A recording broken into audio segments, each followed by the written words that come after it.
Cette Coupe du Monde qui est sur le point de désigner son vainqueur avec cette finale. On devrait avoir du spectacle dans ce stade.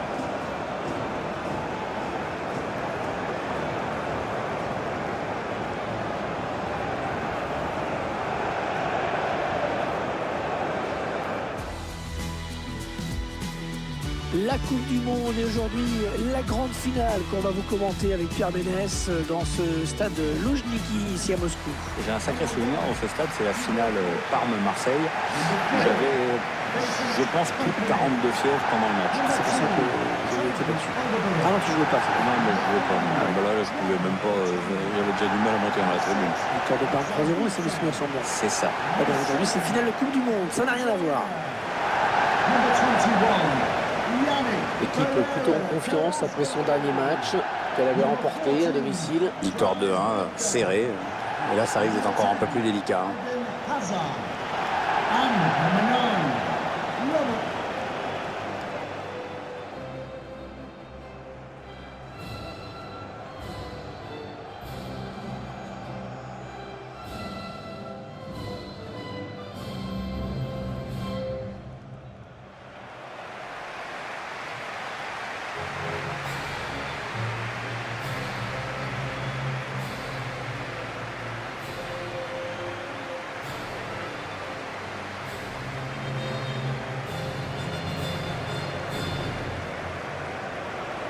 Ce stade Loujniki, les supporters de l'Olympique de Marseille en gardent un mauvais souvenir. Il n'y a pas que l'OM, moi aussi, parce que bon, Marseille est perdu 3-0 contre le Parme de Thuram et Bogossian. Et moi, j'avais 42 fièvres pendant ce match.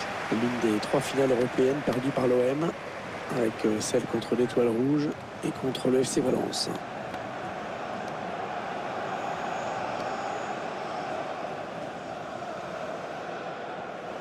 Alors que s'affiche la composition de l'équipe de Belgique.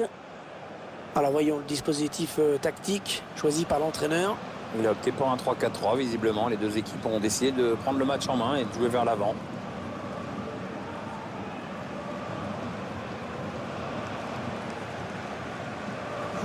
Pas de surprise dans la composition de l'équipe. Ça va être une équipe prudente qui va essayer surtout de placer quelques contre-attaques. C'est vrai qu'elle excelle dans ce domaine. C'est pas le style de jeu que je préfère, loin de là.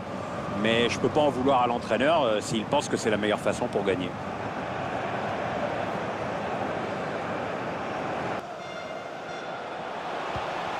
Alors, comme toujours pour une finale de la Coupe du Monde, les prix des billets se sont envolés. J'ai vu passer les chiffres, franchement parfois je me demande s'il n'y a pas un 0 ou 2 0 de trop. Attention à cette action. Oh là là, on a failli assister vraiment à l'ouverture du score en tout début de match. Ouais, on l'a senti un peu en panique, comme s'il était surpris d'avoir une si belle occasion d'entrée de jeu. Peut-être une bonne opportunité, attention. Younes Belhanda. Et l'ouverture du score. L'ouverture du score.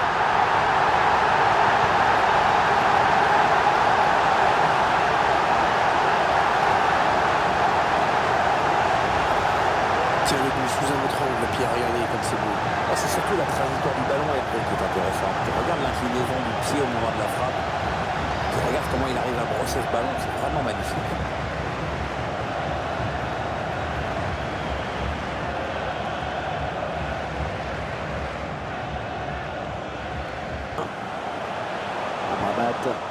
Et non, ça n'ira pas plus loin. C'est bien défendu. Eden Hazard.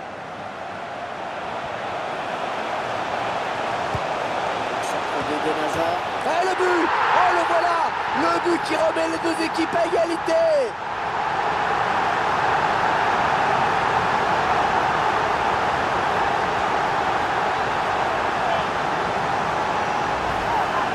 Ah, elle est belle cette action, Pierre, elle me plaît. Oui, tout part du centre, mais que dire de cette tête,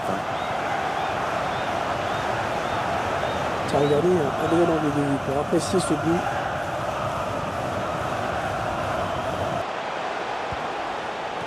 Attention, il a du champ devant lui. Non, il va y aller.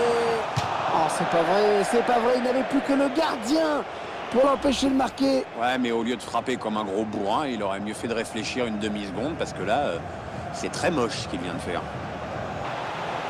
On m'a dit. Et là voilà la frappe. Ils prennent l'avantage. Oh, qu'il est important ce but.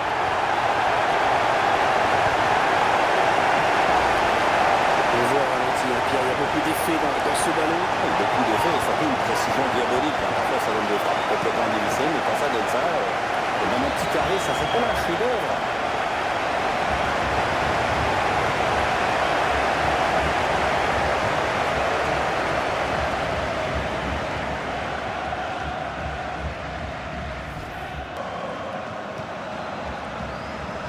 Belanda, ouais, ça peut bien partir en contre, attention.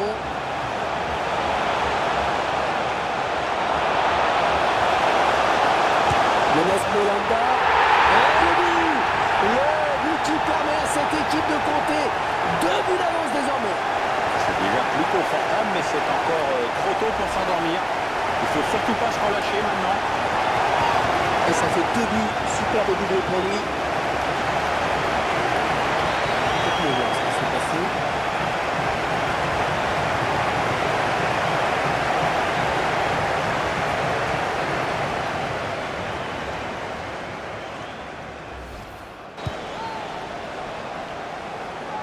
Khalid Boutaïda. Ah oui, le bon ballon là. Eh oui, il marque. Le calvaire aura vraiment duré jusqu'au bout pour la défense. Ce but vient sceller la défaite. On le revoit. Celui qui les condamne définitivement. L'équipe qui n'a pas relâché la pression. Un autre but semblait vraiment inévitable. C'est sûr que pour le suspense, c'est pas terrible. Mais bon, c'est comme ça.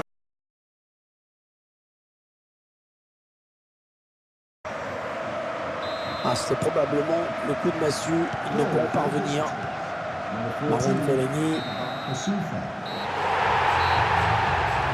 Et voilà, la joie débordante de ces joueurs, Pierre. Ça fait plaisir à voir. Ils s'embrassent, ils se tombent dans les bras les uns des autres. C'est beau, ce sont des moments toujours pleins d'émotions. Ouais, on ne peut pas dire que ce soit évidemment la même chose dans le camp d'en face, mais il faut saluer les vainqueurs parce que ce sont de beaux vainqueurs. Il y a deux manières de regarder, hein, soit la tristesse des uns ou la joie des autres. On va retenir la joie des vainqueurs et regarder ce bonheur partagé, cette équipe qui célèbre sa victoire.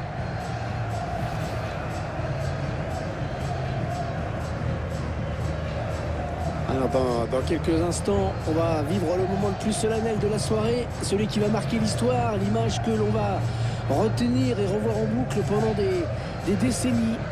Celui qu'attendent les supporters également, bien sûr. L'explosion de joie au moment où le capitaine va brandir le trophée.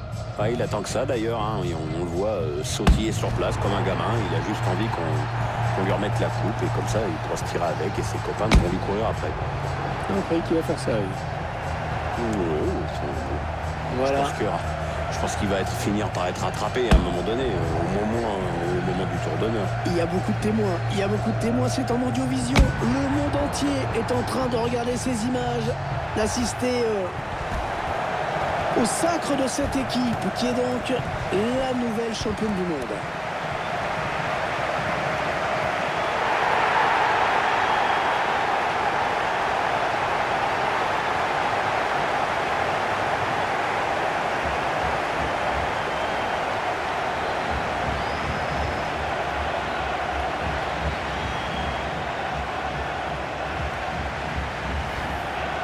Petite photo qui va bien pour les archives, pour les fonds d'écran. Les chambrages sur les réseaux sociaux aussi.